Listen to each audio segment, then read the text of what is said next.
Oh, relax lang. Kala nyo trailer ng movie, ano? Hello. Eto na naman po ang inyong ilusyonadang tira. Si Ante Batangueña. Walang dalang chismis, kundi good vibes. Ay, eto na nga. Huminga kayo ng malalim dahil hindi na tayo makapaligtas. Ang SB19 ay may paparating na comeback.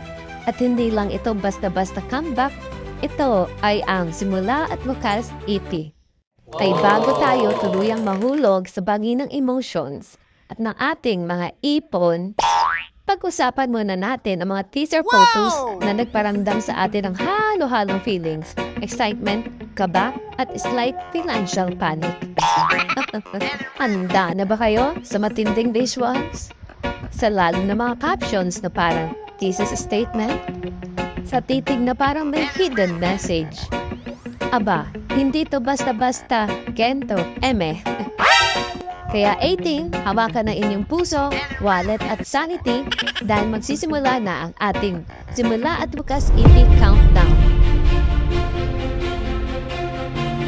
Ay tingnan nyo naman aray at pagkagara ng pagkakaupo Parang mga hari na nakaupo sa trono. Oh, di ba? Yung poses nila, napaka-majesty. Wow. Parang may secret meeting na nangyari bago ang photo. Oh, ayan. Dapat fierce, ha? Yung tipong hindi lang 18 ang matutulala. Pati ipon nila, malalagas. Goodbye, savings. Hello, royalties. Ano to? Mga pamangkin at B19. Exam ba to at may mga poetic questions pa na parang hugot? Ano to?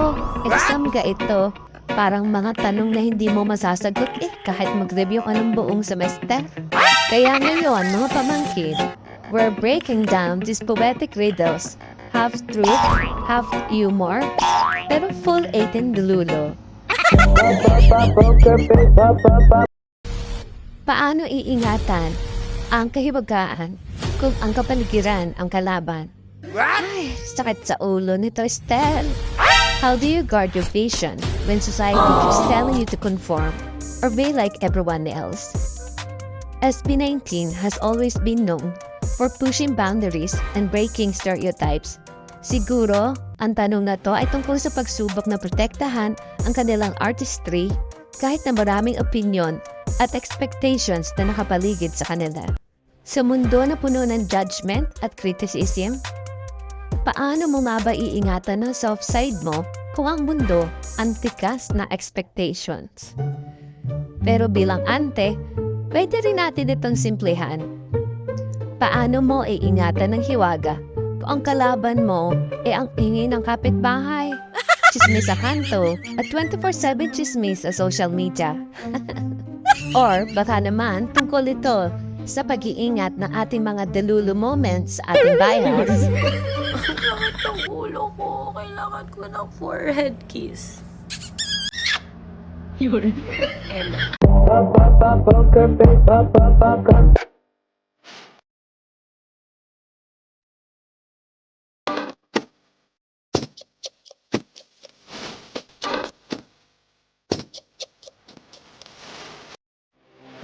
Paano pangalagaan ang hirayang gantimpala?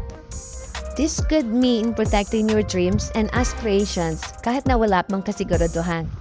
Sa mundong puno ng distractions at negativity, paano mo ba iingatan yung pangarap mo nang hindi ka pinaghihinaan ng loob? When? Hindi nga. Para sa akin, for SB19, this could mean preserving their artistic vision and success kahit na ang daming pressure sa industriya. They dream big, world domination, boundary-breaking music, and this question asks how they keep that dream alive. Teka, bilang ante, medyo level daw natin yung lalim. Para sa mga pamangkin ko dyan, bilang isang 18, paano mo pangangalagaan ang hirayang gantimpala? Kung ang gantimpalang iniisip mo ay maging jowa si Bias. Wala kang pag-asa. Eto pa. Paano mo paninindigan ang manifesting na manotice ka ng bias mo kung ang kapalit nito ay ilang daang tweets na wala pa ring reply.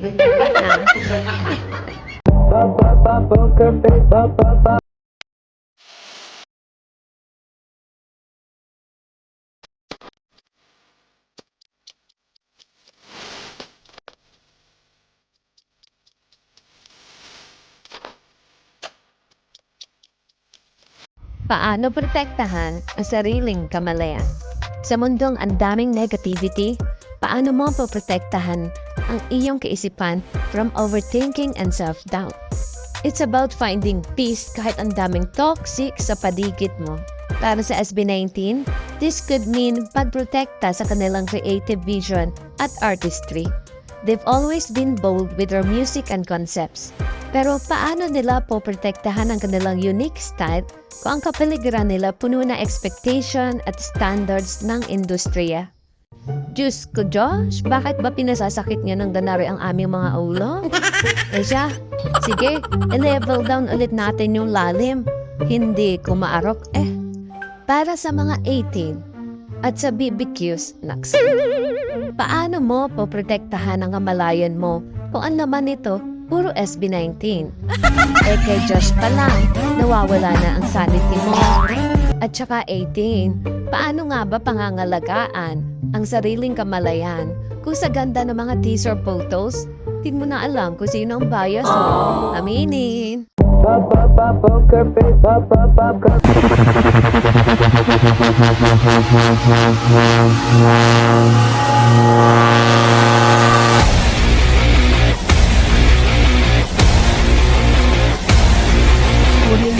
Paano ba hihigitan ang kabutihan?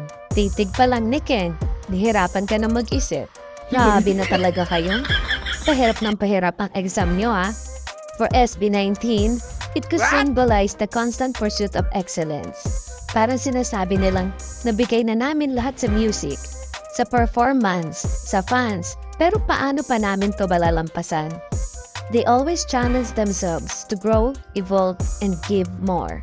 Hay, nako Ken, ang titig mo nakakalusaw. Ken, bakit mo pa gustong higitan ang kabutihan? Pamangkin, sa mukha mo pa lang, pakiramdam ko nga pinatawad na ako ng langit sa lahat ng utang ko sa tindahan. Ay alam mo ga, hindi na kailangan.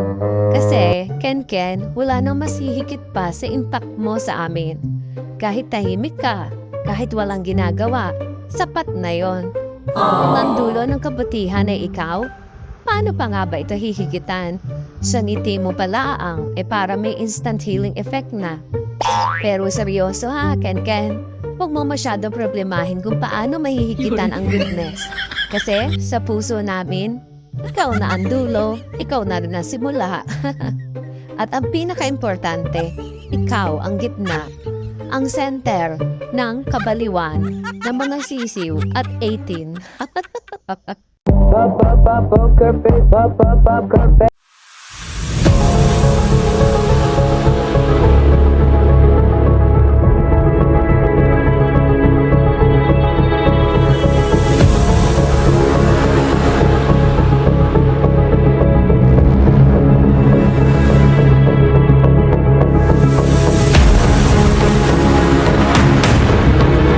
Paano wawakasan ang di sinimulan?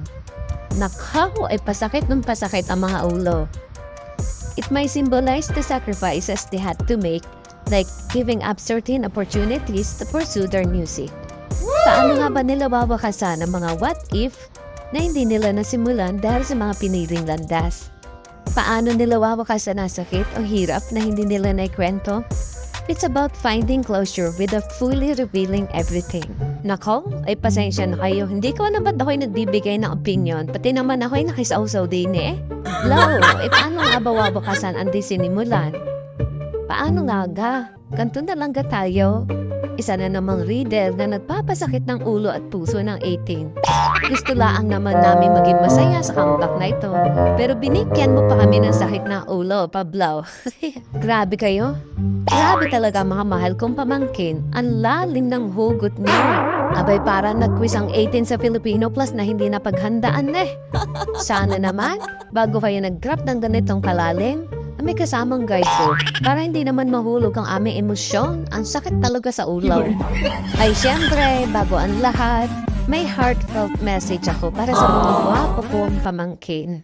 Justin, bunso, ay hindi lang ikaw ang hirayang antimpala. Ikaw ang buong grand prize ng 18.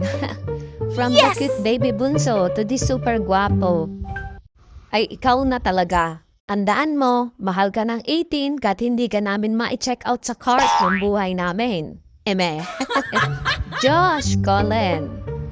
Ever lang ang masasabi ko, sa mundong puno ng ingay, paano mo iingatan ang sarili mong isipan? May isang lalaking kayang protektahan hindi lang ang sarili niyang kamalayan, kundi pati ang puso ng 18. Josh, Colin, anong sikreto mo, iho? At paano kami makaka-recover mula sa titig mong para may 100 levels ng kahulugan? Sa mundong kung saan masyadong maliwanag ang mga ilaw, may isang bituing mas naniningning kahit sa dilim. Yan, si Stel Ahero. Mga ante at 18, eto na, si Ken, ang hari ng pa-mysterious. Paano daw hihigitan ang dulo ng kabutihan? Nako, Ken, ikaw naman. Kahit di mo sagutin yan, ang sagot namin, ikaw ang dulo at simula ng kahinaan ng 18. Alam mo, Pablo, kahit gaano kahirap intindihin ang tanong mo, isang bagay lang ang sigurado. Wala mang simula, walang katapusan ang pagmamahal ng 18 sa'yo. Tulad ng mga pangarap mo na unti-unting natutubad, kasama mo kaming tatahakin ng dulo kahit saan yan papunta. Sa iyong tanong, paano mawawakasan ang di sinimulan? Aba nako, Pablo. Kahit di mo pa sinisimulan niyang kumanta, parang sinapian na ang 18 ng lungkot at kilig. Isya, ikaw na mag-isip. Kasi habang iniisip mo yan, iniisip ka rin ng 18. Lalo na tuwing nagpo-post ka ng selfies. Mga pamangkin, ang dami niyo ng pinagdaanan eh. Dati cute-cute lang kayo. Ay own, para kayong mga bida sa action movie. Pero ano man ang concept, lagi naming susuportahan ang simula at wakas ipin nyo. Handa na ba kayong masaktan, mapangiti at higit sa lahat, maubos ang pera, 18? Aba teka, ako laang ay may tanong. Ay magkano ga ang presyo ng merch at concert tickets? This has been Happy 19!